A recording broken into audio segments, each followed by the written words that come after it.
19 000. C'est le nombre de personnes mortes dans les Balkans occidentaux et au-delà ces 3 dernières années à cause de la pollution de l'air. À l'origine de ces décès, les centrales à charbon qui alimentent en électricité la région. Selon les dernières recherches, la situation au sein de l'Union européenne s'améliore avec la fermeture des mines et la mise en œuvre des nouvelles législations. Mais pour les pays limitrophes des Balkans, l'atmosphère est davantage polluée. 18 centrales dans les Balkans occidentaux émettent aujourd'hui plus de dioxyde de soufre que les 221 centrales de l'Union européenne.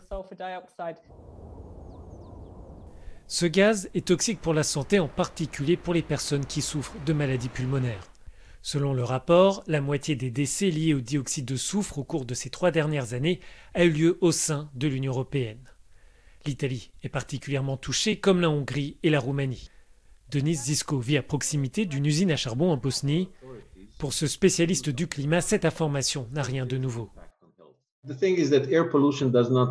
La pollution de l'air ne connaît pas de frontières. Je me souviens, lorsqu'il était question de construire une centrale à charbon, la Hongrie parlait de la pollution de l'air qui allait la toucher. Ce n'est pas nouveau, on sait que la pollution atmosphérique traverse les frontières.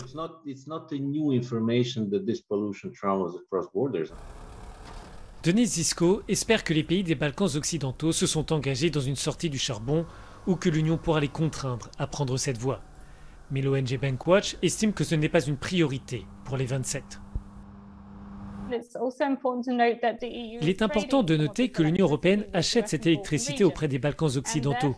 D'une certaine façon, l'Union bénéficie de cette électricité à bas prix qui ne coûte pas grand-chose et qui ne répond pas à sa législation. Donc, si les Balkans occidentaux veulent participer au marché électrique européen, ils doivent respecter les règles et l'Union doit renforcer son action pour qu'ils agissent de la sorte. Les 27 devraient donc changer de ton, mais les négociations d'adhésion sont dans l'impasse. Il semblerait que l'Union européenne en particulier soit satisfaite du statu quo. Comme ils ne savent pas tout ce qu'il se passe, ils ne peuvent pas envisager de solutions politiques dans les Balkans occidentaux, et en Bosnie en particulier, car c'est un pays de fous. Ils semblent vouloir continuer, car ils ne savent pas comment sortir de ce bourbier politique que nous avons en Bosnie. La Commission européenne appelle pour le moment les pays des Balkans occidentaux à mettre en place un programme de sortie du charbon pour réduire ces émissions polluantes.